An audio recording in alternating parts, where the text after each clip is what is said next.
welcome to HateRead Podcast. I'm Anna. And I'm Em. And every fortnight here on HateRead, one of us challenges the other to read a book that we think the other will hate. This fortnight, I challenged Anna to read Nothing More, the Landon series, Book 1 by Anna Todd. So, first things first, Anna, did you finish the book? Yeah, like a few hours ago. This was an interesting one. Was it?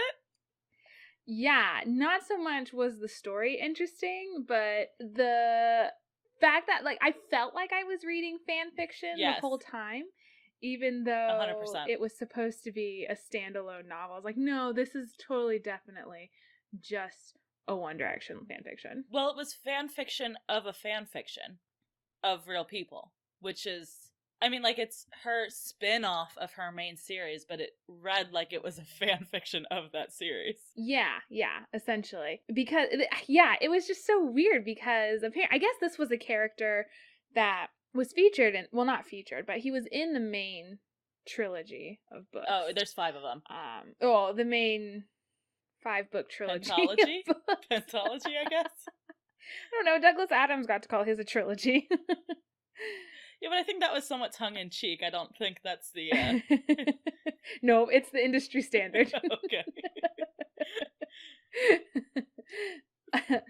Wow, there were 5 books in the original series. There were 5 of this? books, and then, I think there was more books that were, there was a lot of self-cannibalizing of this series from what I found. Let me pull it up real quick. But, yeah, there's After We Collided, After We Fell, After Ever Happy, which is a confusing fucking title, and then Before.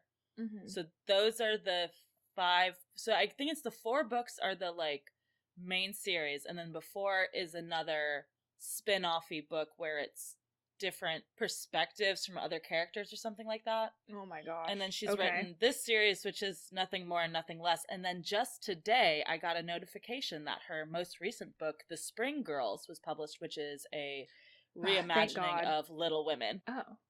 Yeah, so that's... I don't know how I feel about that. That's a thing. Great.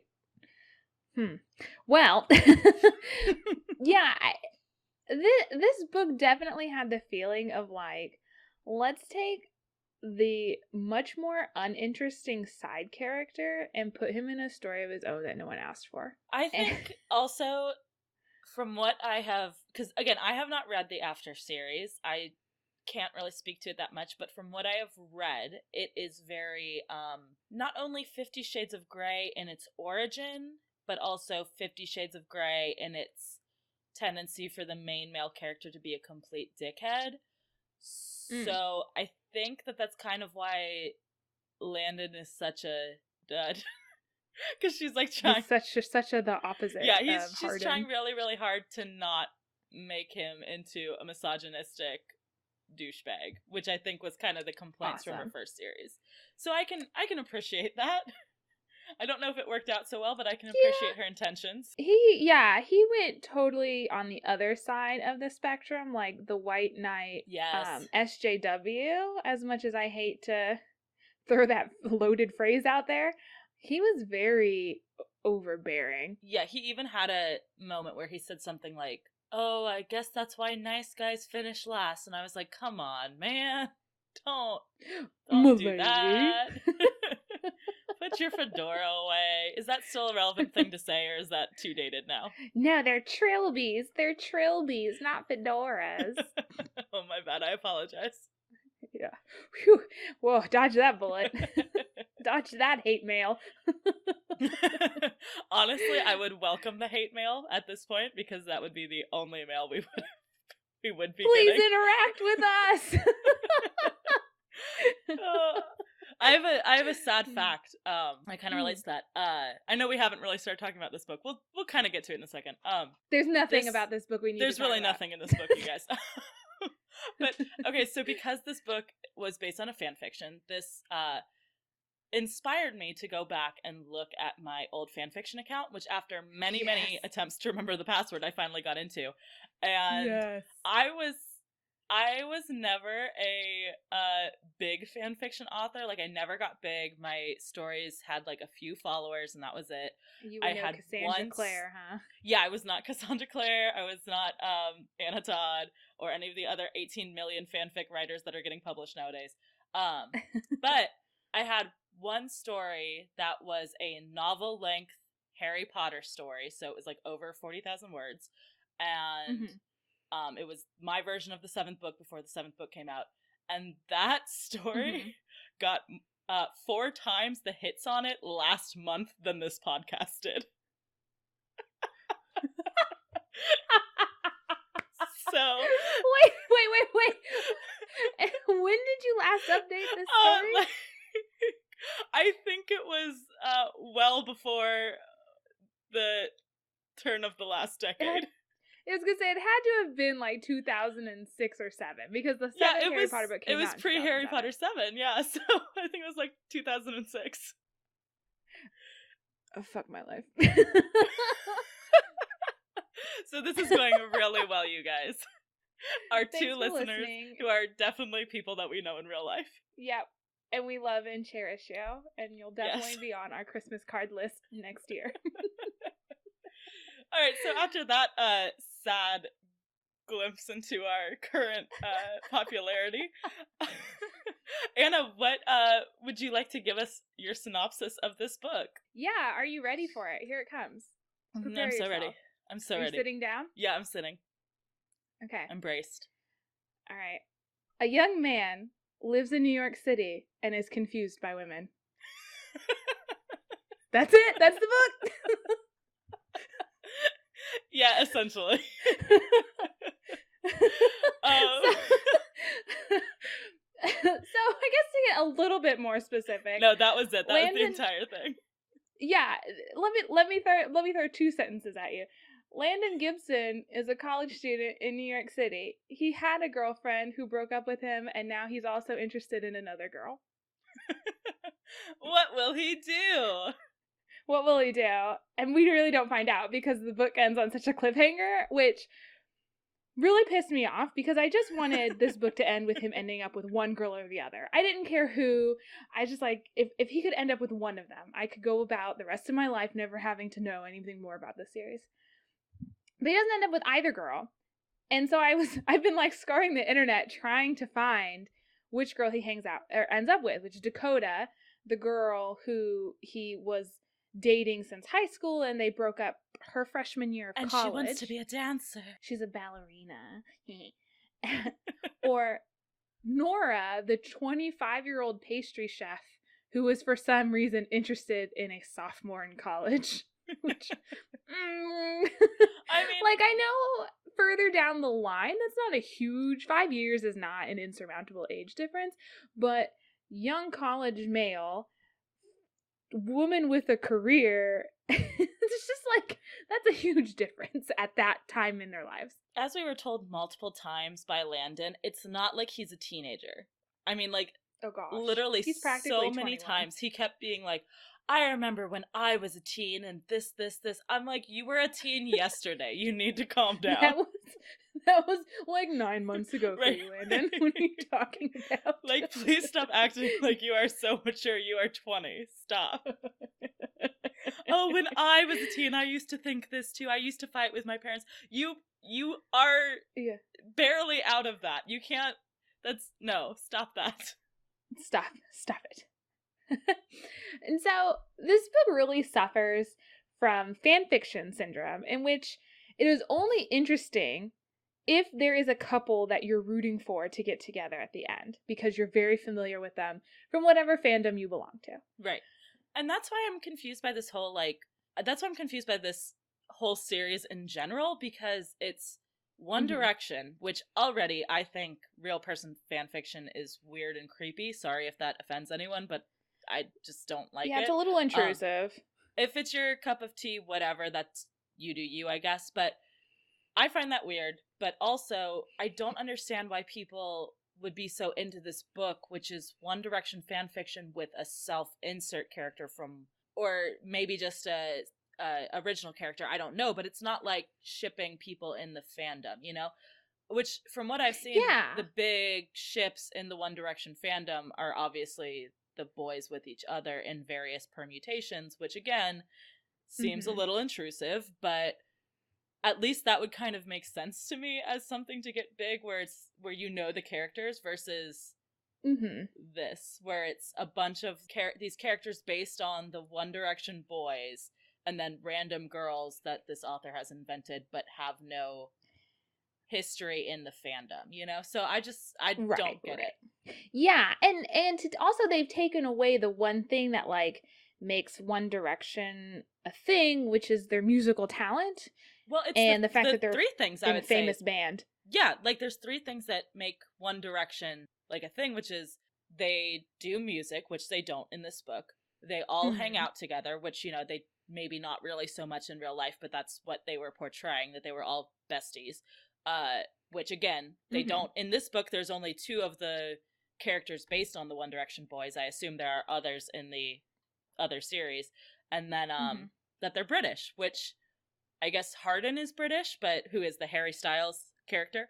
But our main character Landon is from Michigan, right? Yeah. Saginaw, Michigan, or something. Michigan. Sorry if I mispronounced that. Michigan, and then Washington, and then New York. And also, this was another problem that this book super, super suffered from, was that this character's life journey has taken him to 3 very different regions of the country, but the same 5 people apparently keep showing up in those 3 regions. Yes! What was that? What a strange coincidence. Right, like Nora, who's his new love interest, is someone that he knew from Washington, where he lived with his mom and his stepfather, but then she moved to New York around the same time he moved to New York, but completely unrelated to his move to New York. So it's just like, it's very confusing, and I don't understand why. And then I think Tessa, the girl who is the Harry Styles love interest in the main series, has some guy show up who she met in some other city. In Washington. In Washington, yeah. And he shows up in New York at the same restaurant that she works for. And maybe that's explained in the book. Maybe he's actually a stalker. I don't know. I didn't look into that. But maybe. It's just that there's got to be more than 5 characters in this universe. This is ridiculous. They're not allowed to meet new people because Landon is very like stuck in his ways, and he only ever goes to work. He doesn't even go to class, from what I remember. Well, I don't know. He does, but him going to class once. It's brushed over, which I am thankful for, because every single thing in this book is over described, where you're just sitting there for 3 pages talking about how he's getting his stuff together to go to work, and I'm like, this is so unnecessary. Why do we need to know about this? Ugh, it was so terrible. What color Gatorade are you gonna buy? Oh my god! Please tell us. And is it gonna be red or blue? And like the Gatorade thing, he stopped at one place to get Gatorade, but they were out of the Gatorade that he wanted, so he stopped at. I'm like, why would you? That adds nothing. Just have them have the Gatorade that he wants. She had to reach her word count for the chapter, or else her followers wouldn't be happy. Like, she's trying to create conflict, but that conflict is he can't find the Gatorade. So it's not a real conflict. Yeah, no, it's very dumb. Oh, man. So I guess, like, speaking of conflict, the main conflict of this book comes in because Dakota, Landon's ex-girlfriend, they've been broken up for 6 months, and all of a sudden she decides to contact him again and tell him that she misses him and loves him and wants to get back together. But also the new girl that Landon is possibly interested in is one of her roommates. Because of course she is, because there's only 5 people in this universe. Exactly. Which, like, it would have just made better sense if it didn't even have to be someone that came from Washington with them. It could have been like any other girl in the universe that Dakota decided to room with. Any other girl in this super busy, super crowded, bustling metropolis that is New York City, which he keeps pointing out throughout this book, and yet there are 5 characters. Yeah. And that's about it. Yeah, so like I think the story follows 2 weeks of Landon's life, I want to say, with a majority of the book, like 60% of the book happening within 2 days. Yeah. There is like some very softcore sex scenes, I would say. And they were pretty mediocre. I think this book is tagged as new adult, isn't it? Yes. Yeah. So I was kind of expecting there to be more raunchiness. I was a little disappointed on the raunchy scale of things, because every time anything sexual was going to happen, something embarrassing occurred with the main character. Yeah. I just felt really bad for him. Well, I really enjoyed the part where he was about to hook up with his ex-girlfriend, and he's like, oh, she said that we're too plain and too boring. I'll show her. I've watched so much porn. And I was like, Landon, oh no. my god. No, Landon. No. And then, see, and the thing is, if that had paid out, if he started doing some sort of porn shit and she was like, what are you doing? That's not how sex works in real life. I'm not gonna be wet instantly. What are you doing? That would have been like really funny and I would have been into it. But instead it's just he can't get his dick up. Yeah. Which like, well, it was. And she freaks out and climbs out the bathroom window because of that. Oh my, yeah. And then just ghosts him for the rest of the book. Yes. And it's like, I wonder which girl he should end up with. Yeah. Definitely the flighty one that knows too much about his past. But like, it was such a weird thing because he didn't have any performance issues up until the moment where they were going to do P&V, and then all of a sudden just like limp immediately. Which right. I was like, because before that it's described as him being, and I'm so sorry to any listeners who I might be related to who have to hear me talk about this, but he describes, hi guys, he describes himself as being so hard that it's painful, and then like 2 seconds later, limp dick. Yeah. Which I don't know. You should probably get that looked at, I guess. That's a lot but of no, blood loss occurring. It's because he and Dakota's love just isn't pure anymore or something. I don't know. I think that's what we're supposed to take away from that. He's really stressed out about the fact that she slept with 2 other people or something. Oh, yeah. Ugh. That was gross. Yeah. And along with like the porn comment where he talks about watching too much porn, this whole book is in this weird point of view where it is, I think, is it first person present? Yeah. But he's talking to the reader. Yeah. So like it's just only very intermittently. Only occasionally he'll be like, oh, you guys, I just couldn't get my dick up. It's like, yeah, or like in that section he was like, well, there I go mentioning porn 2 times in the same thought. Like and also like he mentions that Dakota had previously broken up with him when they were kids because she caught him with a Playboy magazine. Yes, one time. And then he's like, oh, you teens have it so easy these days with your phones. And again, I'm like, you were a teen 5 days ago, so calm down. You are the same age as the people that have it easy with their cell phones and their porn. Don't talk to me about growing up without a cell phone, you child. Oh my god.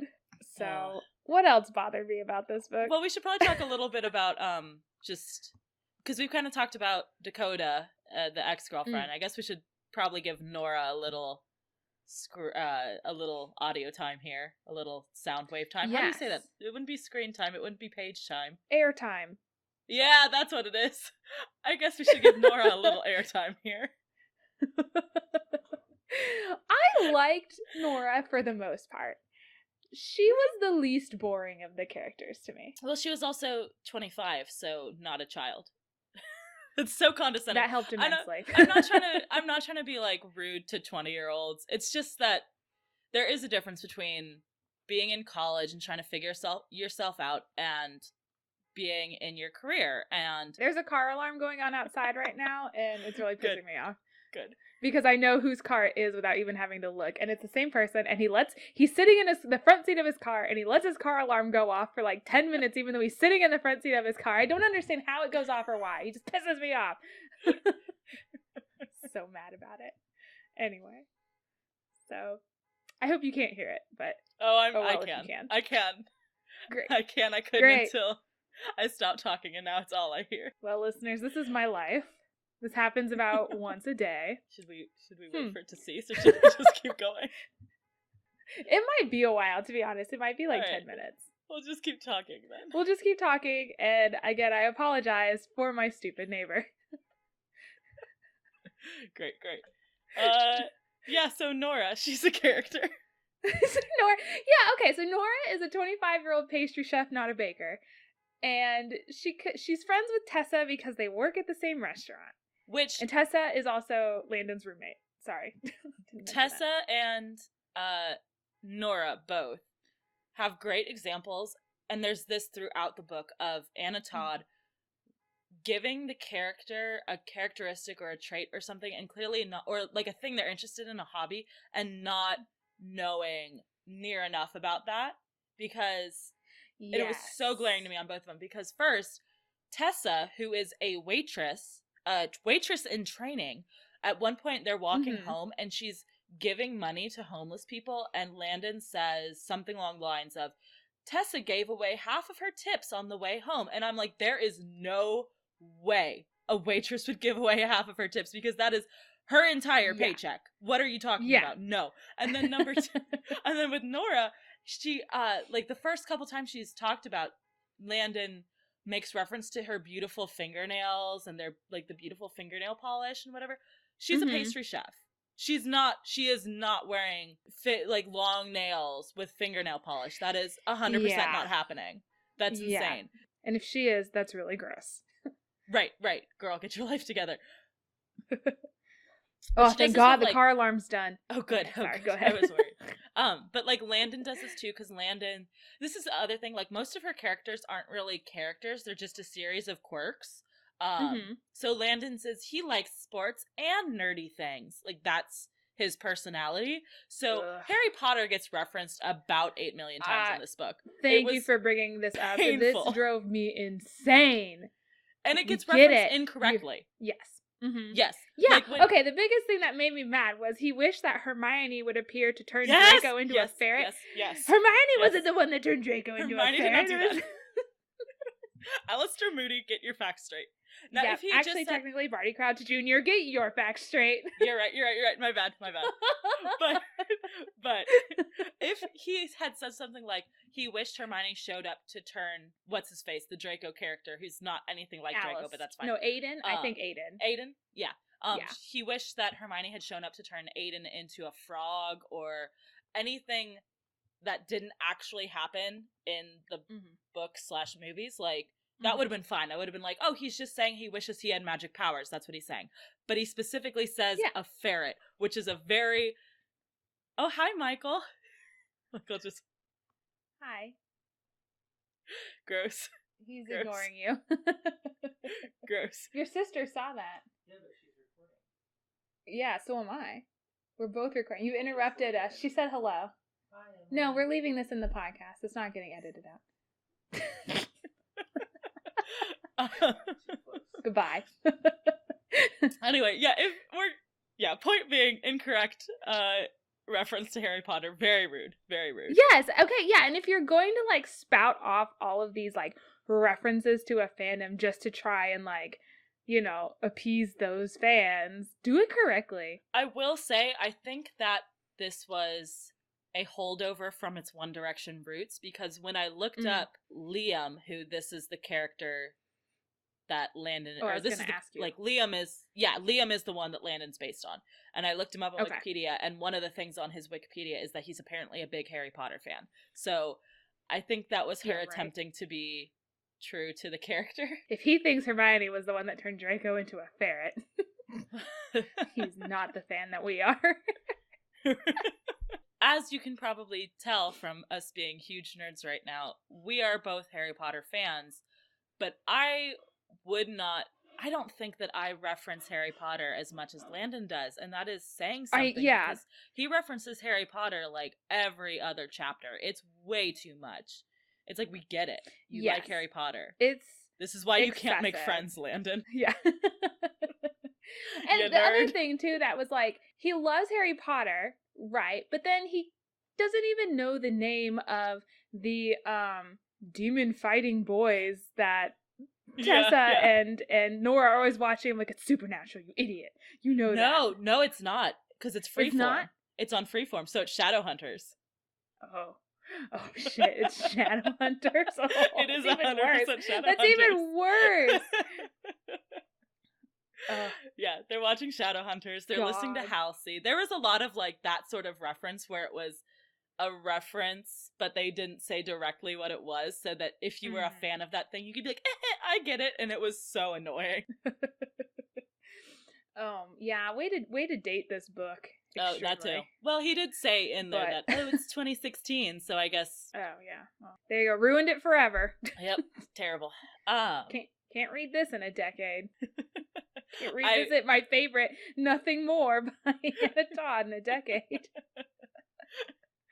Such a good book. I will say...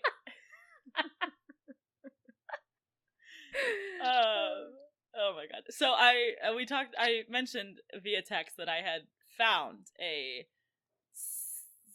less than legal copy of the second book online, and I read the last few chapters, so I do know how this all plays out, and it gets insane. Okay. Well, so let's preface this real quick then with like a brief synopsis of the way this book ended. Yeah. So, Landon is wishy-washy between the two girls the whole book, and then at the end of the book he has this, like, Dakota's like, I still love you, and he's like, okay, let's have sex, and then he tries but can't get his dick up, and then she sneaks out the window, and then Nora shows up, and they have a very steamy kiss that doesn't really evolve into anything because Nora's like, oh, I got a phone call, I have to go. And then they agree to maybe just be friends, and the book ends. Yeah. But she will never lie to him, and he won't ask for too much. That was their agreement. Yeah, or won't ask her to change or try to protect her or whatever. Yeah. Because she wants to take care of herself, which, good for you, girl. Yeah, except the real reason that Nora is so unwilling to get into a relationship is because it's a total Mr. Rochester situation, and she already has a husband. Oh my god, are you serious? And he was in some type of accident that has left him in a state, which I didn't get to in the part of the book that I read, in a state where he needs constant care and cannot, like, talk or function. Oh my god. So she's got a Bertha in the attic. So wait. She spends this entire book, basically, she asks, well, I don't think it's really a date, but I mean, she kind of like leads Landon on a little bit, invites him to go out with her and her friends, gets jealous of him spending time with because Dakota here's the thing with that whole scene, that gets explained in the last second of this book. So the scene where they're out and they're at the bar, right? And Dakota's there, and then Nora acts weird about it, right? It's not because of Dakota, it's because the bartender is who she, like, acknowledged and was weird about that, and Landon was all jealous and thought they were into each other. The bartender is friends with her husband's best friend. So he reported on the whole situation to the husband's best friend. Oh my god. Yeah. So when she says that I'm no good for you, yeah, what she really means is I'm unavailable. Yeah, that's what she means. Oh my god. Wow. So he ends up with Dakota then? Or does he leave her in the dust? No, Dakota. I hope he ends up with Posey. Dakota ends up with Adrian. But kind of, sort of. Like, it's not serious. Aiden or Adrian? Aiden. Sorry. Okay. Draco Malfoy boy. Draco Malfoy. Yeah. So Dakota ends up with him somewhat. And then she and Landon meet back up to, like, talk it out. And she's like, you should call Nora. So he goes to Nora's husband's house where he is being cared for, and Nora is now living there. Again, I didn't read the first part of this book. I only read the last, like, 4 chapters. Okay. So he shows up at the house. Nora's there. They talk. He's like, you could have told me this. She's like, okay, cool. And then it flashes forward to like a year and a half later, and they're getting married, and she's gotten a divorce from the other guy, but she's kept all power of attorney over him. What? Yeah. What? And there's something about, like, his family's trying to get his land. Well, I don't know what that means. But there's some sort of... I kind of want to read this now. I know, right? It sounds so much better than this one. Yeah, really. How come she put all the action into the second I book? don't know. But then there's another flash forward to a few years later, and they have kids together, and everything's happy. So they got a happy ending. Dumb. Nora and Landon, A+. Okay, so she has a husband. So, okay, so is the bag of clothes that she shows up at their house one night with, like, tears in a bag of clothes. Is that because her husband kicked her out? No, because her Because husband he found about the bar? Her husband cannot talk or move. Her husband is, completely... He was in an accident, and he can't do anything. Oh. That's why So, okay... And so when Dakota and Nora are roommates, is the third roommate her husband? No, because it's Dakota, Nora, and those other two chicks. And Nora, like, I think what happened from my... This first book went so far to trick us about this marriage. I'm just really upset. So they were married, and they were having trouble in their marriage, and they got married young. They were having trouble in their marriage. And then they were thinking about divorce, and then he got in an accident and was paralyzed or something. That didn't give complete medical diagnosis in the section that I read. I assume it was earlier in the book. But her husband is to the point where he is no longer himself and cannot take care of himself. So she is like his attorney, and she lives separately from him because she feels that it's her job to take care of him because they made that commitment or whatever, even though they were thinking about getting a divorce. But she doesn't love him anymore, obviously, because she was already thinking about getting a divorce. But then there's drama with his family wants to get power of attorney over him so they can, like, steal his land. So, but okay. But if you're caring for someone who is a paraplegic and cannot communicate, don't you think it's best to live with that person? Well, they have a live-in nurse who takes care of him. Oh, well then. Because he's rich. He's rich. I don't know if I mentioned that. He's very, very rich. And she has a lot of money because of it. Yeah, so. And she's got power of attorney over him while she's married to the hot new thing. Yes. Yeah. Okay. I would have much rather read that story than the one that we ended up reading. We should have just gone to the second book. It's essentially Jane Eyre, Mr. Rochester, crazy wife in the attic, except instead of crazy, it's, so I have read that story. I read that. I'm good. I don't need to read it again. But don't you want to read, like, a really clumsy version of it? Where it's not quite the same because gender roles are reversed. Yeah, so that's pretty much fascinating. These 2 books. Yeah, there's not really. I mean, I wish there was more that we could talk about with this book in particular. But the whole time I was reading it, because what I normally do as I read these books is I type out the summary as it happens. But like, I wasn't writing anything for 50 or more pages, and because nothing happened. It's just his daily ruminations on his life and his memories and the things that have happened to him and Dakota and Tessa, his roommate, who was Harry Styles' ex-girlfriend. And he is Harry Styles' stepbrother? Yeah, and he's Harry Styles' stepbrother. That's cool, I guess. I don't know. It was... Again, maybe I would have liked it if I was in the One Direction fandom, except I don't think I would like it even then because, again, I went and looked... I was trying to find info about the series as a whole, and a lot of the One Direction fandom does not seem fond of this book. Really? Or the series, rather. Yeah, well, specifically the series, the After series, because Harry is a huge misogynist in that one. And they're like, no, he's a precious cinnamon roll. How dare you?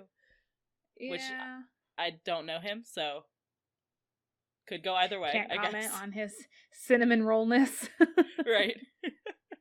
And I just kept thinking, like, would I like this if it was a ship that I had supported back in my fanfiction days? Like, would I... Well, I don't want to say what my ships are on this podcast officially because that's embarrassing. But, no, you first. Do it. Well, I will say that, as I said earlier, I went back to look for my fanfiction stuff, and the password to that it alluded to 2 of my favorite ships of the time, which were Harry Ginny, which I still stand by, and Phoebe. You give me a very judgy look there because you know I don't stand by Harry Ginny. I know. Please don't send me not hate a Harry mail. Ginny fan. It's fine. Harry Ginny for life. I just whatever. really hate all the and then Weasleys. I'm sorry. Phoebe and Cole from the TV show. Oh my god, that's a throwback. That was my other, like, big ship, which I was so salty about because they didn't end up together. Oh my god. I forgot Charmed existed. So your turn. No! Well, my silver lining for this book was No. Yeah, no. I thanks to okay. All right, let's throw it out in the open here. Thanks to Cassandra Clare, I am a huge Draco Ginny shipper, unashamed, fire and ice. Sorry, I can't help it. I know it's wrong and dirty, but if this book had been Draco Ginny instead of Liam Payne and random self-insert character, would you have been into it? Well, no, it'd be really OOCM. I think if the hardened Tessa was Draco Ginny, that might make a little bit more sense from the little bit I read of it. Yeah. I'm trying to think which read of my more ships like this would a be most like. sweet Neville and Luna kind of thing, except like Nora's not really spacey enough to be Luna. Yeah, no. I don't know. Kind of Ron, but not really, because he's too nice to be Ron. Yeah, he's not. He wasn't nearly funny enough to be Ron Weasley. And Nora wasn't smart enough to be Hermione, so that wouldn't work. No, gosh, no. Yeah, I don't know. Dakota could definitely have been Lavender Brown, though. Yes, 100%. Sneaking out the fucking fire escape. So extra. Bitches be crazy. Oh, man. Yeah, it just, yeah, like I said, the whole thing just kind of read as like, this is going to be that good slow burn fic that you've all been waiting for. And I liked the, as a fan fiction, I liked the, every time they get in the kitchen, something sexual happens thing that was going on with him and Nora. Like, that's a very cute fanfic-y sort of thing. But it doesn't really work in a book, I feel like. Yeah, in a book where we don't really know enough about any of the characters to be invested in any of them. And maybe it would have been different if we had read. They don't know, because they don't know enough about each other, because Landon doesn't know shit about Nora. Landon specifically says multiple times, I don't know anything about Nora, but I'm just really into her for some reason. And it's like, well, maybe we should have a book about how they get to know each other, but no, we have this instead. That's unfortunate. Nope. Insta-love. Yep, the best. The best of tropes. All right, so you were trying to say earlier about silver linings before I forced you to talk about that was a very sarcastic silver linings. What was my silver lining to this book? Gosh, I didn't even think of that today because I was so just like bored with the whole thing. I think mine was I do think that Landon and Nora, Landon more, I did find him believable as a character. Like, I didn't think he was, I was like, yeah, this is a 20-year-old dude. This is 100% a 20-year-old dude. And especially some of the stuff he says where he's like, everything is so unfair and the world is, where he starts waxing on about, the world's unfair and this. I'm like, yeah, okay, this is a 20-year-old who just took some college class that talked about income inequality and now he's suddenly woke. Like, that's which that's a very real thing, and everybody goes through that stage. Yeah, it's a very real. Some people go through it. I moved from a small town to New York City, kind of. Right, and some people go through it earlier than others, and I don't think that 20 is, because this was kind of the thing with some of the other earlier books we've read, specifically I'm thinking of the Chris Harrison one, where all of the characters behave like children, and it's very annoying because they're adults. These guys kind of behave childishly, but it's fine because they're young, so they're believable and believable and excusable. It's not annoying. Like I wasn't annoyed by their behavior. I was just like, yeah, this is 20 somethings. This is how they act sometimes. Yeah, that's true. And him being very confused about like, what do I even wear on a date, or like, why is my dick not hard? At a bar? Why is my dick not hard? These are all normal questions we ask ourselves on a daily basis. I guess my silver lining is a little bit less exciting than that. I don't know. I guess I just really appreciated the fact that in this book, it was a bunch of people that lived in New York City and had jobs and actually went to their jobs. That's true. I feel like in a lot of books, they're just like, I work really hard, but not for this book. Yeah. And they weren't all white, which, I mean, like, they weren't, which is nice for a New York City book, because I feel like a lot of times it's like it's New York City. Not everyone's going to be white, but yet everyone in this book is white. And I think both the girls were people of color, right? Yeah, I think and I mean Dakota is the mixed way they were just and a mixed race of some sort. Yeah, and I think and Nora is just described as my favorite adjective, exotic looking. Yeah. So not a great description of her being a person of color, but I do think she is supposed to be read as a person of color. Because they also talk a lot about how she has very tan skin with no tan lines and dark hair, and so I'm like, and a body made for a tattoo, whatever that means. Yeah, I don't know what that means. Someone, please tweet at us and explain what does that mean. I don't know. Okay, did you have any characters that you related to? I think what's his face, the Draco Malfoy character, was probably mine. Oh no. First of all, as Anna has mentioned before on this podcast, she is a Slytherin, and I have not mentioned before, but I identify as a Slytherin as well. So obviously, we're both big nasty bitches, is what we mean to say. So obviously, we would identify with the guy who's a Slytherin, but also, he didn't really do anything very Slytherin-y besides be competent at his job and annoyed when other people were not. That was pretty much his only. He kept going on like, oh, this guy's so evil. And I'm like, is he? Or is he just better at his job than you? Hashtag Aiden did nothing wrong. Which I think is becoming a running theme with some of these books we've been reading. Yeah. We're sympathizing with the wrong people, I guess. I don't know. Yeah.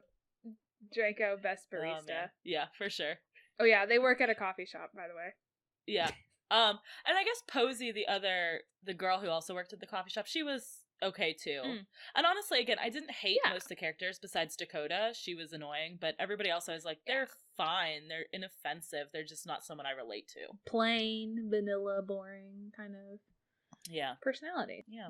Or lack thereof, I guess. Yeah. But they have quirks. I was also very into Aiden's just doing his job. Just doing his job and getting made fun of by everybody else. I'm like, you guys are so rude to Aiden. Weren't you just complaining about how you were bullied all the time as a kid because you were so chubby? Maybe you should be nicer to this poor boy. Yeah, whose only fault is that he has blonde hair like Draco Malfoy. Yeah, that's a weird thing to base your hate on, but okay. Yeah, I mean, plenty of people are blonde. That's fine. Whatever. His father will hear about this. Harry Potter would be a book that I would rather be reading this week, but did you have any other ones? I've got a couple. Did you forget again? I did. I forget all of our segments. I'm so sorry. All right, well, I'll do mine while you scan your bookshelf.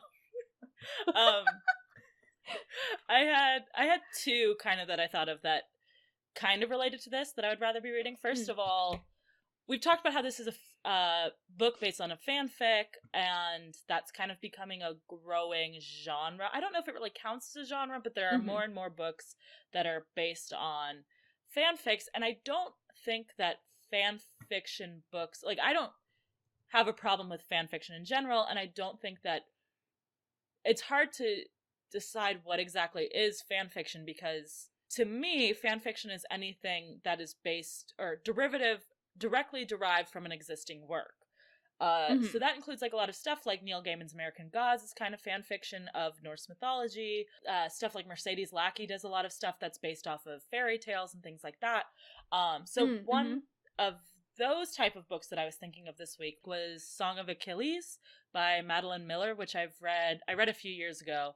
And it's really good, but it's a retelling of the story of Achilles from his best friend Patroclus' point of view, and there's a lot of gay stuff in it, and it's great, and it won a lot of prizes back when it was published. So that was the first one I thought of, and then I think I have that book. Yeah, it's really good. Maybe. Recommend. Okay, I will bump it up the list. And then another reread that this book kind of put me in mind of was a lot of Meg Cabot's newer stuff. I have always been a big fan of Meg Cabot. I've read essentially everything she's written, and she was one of like the first teen books I read as a kid. But a lot of her newer stuff has been essentially fan fiction of her older stuff, where she is revisiting a series 10 years later and is like, oh, hey, here's what the characters are doing now. And it is really, really fanficky, but it is super fun. And yeah, so I'm like, it's not perfect. It's not just, oh, this is fan fiction and so it's stupid, because there's a lot of things that I would classify. And I mean, obviously, Meg Cabot stuff isn't actually fan fiction because she is not a fan. She is the original author. But it's that same sort of vibe of like, I wonder what they're doing now sort of thing. So, I mean, like, yeah, I don't think that even publishing fan fiction isn't bad necessarily. I just don't understand why this is the one to get popular. Yeah. Yeah, it is an interesting choice. I guess maybe they just latched on to the One Direction excitement. I mean, it was really big on Wattpad. Yeah, that's true. Well, mine that I thought of way ahead of time and not just right now was I was thinking we talked a lot about like quirky characters and this kind of romance vibe. My favorite author for that style of novel personally is Sophie Kinsella. Oh yeah, I think she's most well known for the Shopaholic series, which I've read one or two of those. Not my favorite of her works, but she has a lot of other. I like her standalone books more. So like 20s Girl, Remember Me. I've Got Your Number. That one's good. Undomestic Goddess. But basically, it's just kind of these female protagonists that get into a weird situation that you would never think would happen and then find romance out of it. So, yeah, like this like 20s Girl is about how the ghost of her grandmother is like coming, and who was a flapper, is coming and giving her granddaughter advice on her love life and stuff, which sounds really stupid, but it's such a light, happy, fun, fluffy read. Sophie Kinsella is totally my guilty pleasure. Like when I'm feeling down and just want to read a book that makes me feel happy and energized to read more, I always turn to her. So, yeah, good and book. Like I feel like this book could be that for someone. So again, maybe this is a book that if you're looking for a fluffy read, well, judging by the second book, it gets a lot more drama and stuff, but not as much as I think the original After series. Anyway, but yeah, I mean, this could be a book that you might want to check out if you are looking for something fluffy. It just, to me, the pacing was really off, and the characters were not interesting enough to warrant the amount of interiority that we had from them. Pretty much. But yeah, if you're looking for this kind of like in-depth plodding along sort of narrative, it could be for you. Check it out. Yep. Okay, so unless you have anything else, I think that's all I've got on this book. Yeah, I don't think I have anything else, to be honest. Right. That's it. Revealed a lot of embarrassing fan fiction knowledge about myself on this podcast, but that's all right. That's fine. So do you have a challenge ready for the next fortnight? Yes, this I actually do have ready. I'm trying to decide between two books, because the one I had was also going to be... So you don't have it ready. Well, shut up. The one I had also is like a new adult romance, but... and I yanked it away. You yanked it away from me.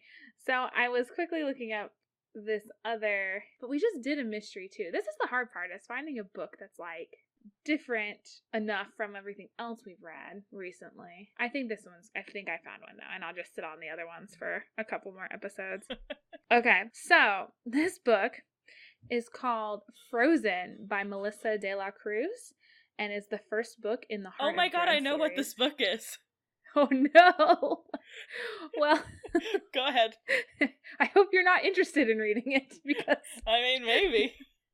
Maybe. It's a young adult science fiction dystopian novel, which I'm really shooting myself in the foot here because I am so over dystopian novels I right feel now. Like you're just punishing yourself right now. I am, but I'm hoping because it's a young adult book, it'll read really quickly, and maybe I can find an audiobook of it so I don't have to pay as close of attention, since you'll be the one doing the synopsis next week.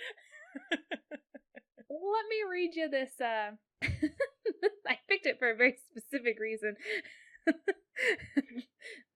So let me go ahead and read the synopsis for you. Mm-hmm. Welcome to New Vegas, a city once covered in bling, rude. Now blanketed in ice. So rude. I know. I'm playing dirty. I'm bringing your workplace into it. That's rude. Like much of the destroyed planet, the place knows only one temperature, freezing. But some things never change. The diamond in the ice desert is still a 24-hour hedonistic playground, and nothing keeps the crowds away from the casino floors, never mind the rumors about sinister sorcery and its shadows.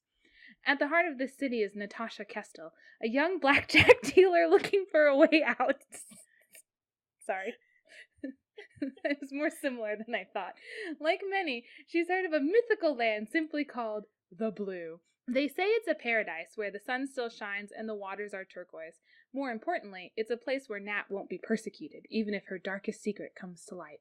But passage to the Blue is treacherous, if not impossible, and her only shot is to bet on a ragtag crew of mercenaries led by a cocky runner named Ryan Wesson to take her there. I bet they fall in love. Danger and deceit await on every corner, even as Nat and Wes find themselves inexorably drawn to each other. But can true love survive the lies? Fiery hearts collide in this fantastic tale of the evil men do and the awesome power within us all. Well, I know this book. I hadn't read the synopsis of this, but I knew this was a book because I have read some of De La Cruz's other stuff. Oh, that's good to know, because I was totally looking at her Blue Bloods series, too. Yeah. Blue Bloods, that was the one, because I started reading that, and once it got to the part where the twin siblings have to bond with each other, which involves sex, I believe, I was like, nope, I'm out. Awesome. So I'm hoping that this, and maybe I am incorrect about that, because again, it has been very, very long since I read that series, but yeah, hopefully this series has just as much creepy incest. I can't wait. Oh, my voice did something weird there. I can't wait.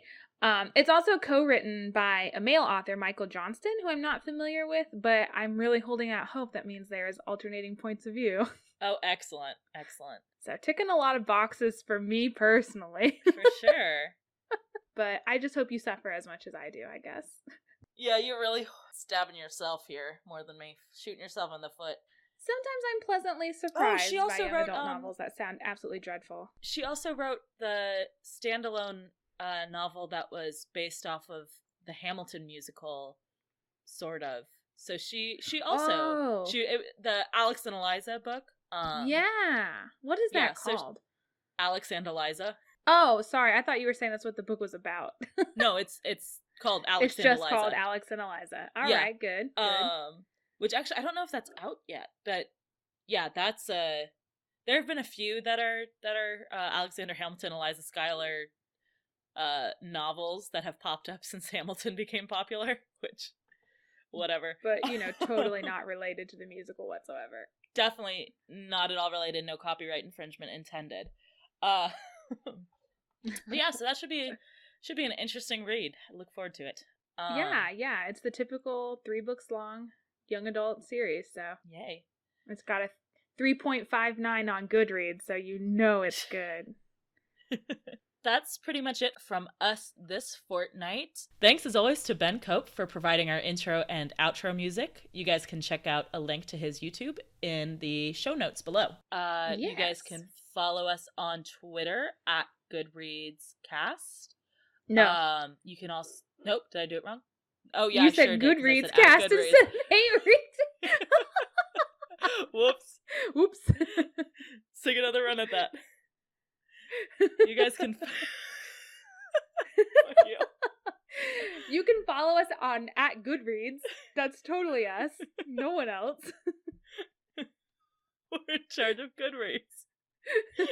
Yes, hello. I'm Miss Goodreads. Welcome to my website. I believe it's actually more of a early Americas. What was that? Oh shit, that was gonna be a funny joke and I ruined it. Good job, Em. Goody reads. That was the joke. Well, and it's a little known fact, and I've just stopped correcting people because I'm so tired of it, but it's actually Good Reds. So, just want everyone to know, Goody Red. from here on out, goodyred.com. Yeah, so follow us on Twitter at HateReadCast. But follow us there. Yeah, just at HateReadcast, that's us. You can also email us hatereadcast@gmail.com. So if you know how a body can be made for a tattoo, please email us there or tweet at us. But also, if you've got any fanfic recommendations, I'll take them. And, we will happily read your entire email on the air at the end of our podcast to fill this empty void we now have here. All right. Please interact with us, please.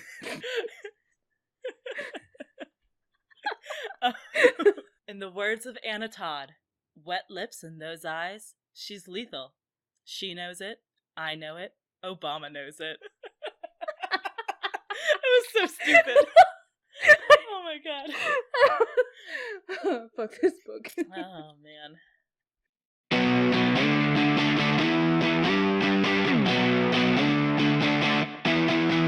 Oh my god, I didn't realize it had I just went to the beginning of the book. I didn't realize it came with a playlist. Oh my god, I didn't either. Gonna be my soundtrack also for this recording.